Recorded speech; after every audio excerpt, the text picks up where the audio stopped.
გახსენდა.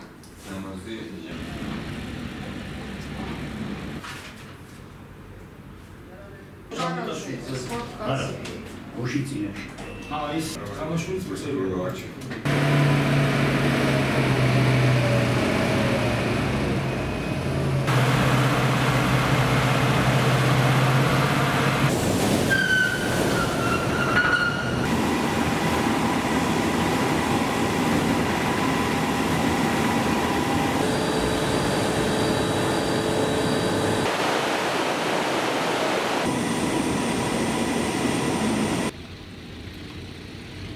მოვიტანე საფერავი 4 ტონა, ჩავაბარე რიგში არა, დიხოს არ მომიწია, როცა გაიხსნა ქარხანა, მე 6 ვიყავ რაღაც და შემოვიდი, არაფერი პრობლემა არ მქონია ჩაბარებას.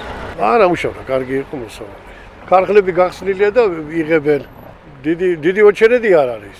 მოვიტანე საფერავი ყურძენი, ყალიდან ავარ, ქიზმაროვლების ვენა იმიდან ბიძაწყლიდან ავა. კომპანია თბილღუნო მესამე დღეა იღებს ყურძენს, როგორც საფერავის, ასევე ქაწითელის ჯიშის. სულ ვაპირებთ 1500 ტონა საფერავის ყურძნის ჯიშის გადამუშავებას და 2000 ტონა ქაწითელის ყურძნის გადამუშავებას.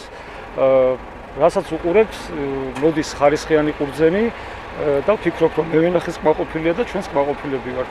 დღეის მდგომარეობით ყურძენი ჩაბარებული აქვს 4000-ზე მეტ მევენახეს, სულ გადამუშავებულია 24000 ტონა ყურძენი კახეთის რეგიონში და შემოსავლის სახით 20 მილიონ ლარზე მეტია შესული მევენახეების ოჯახებში.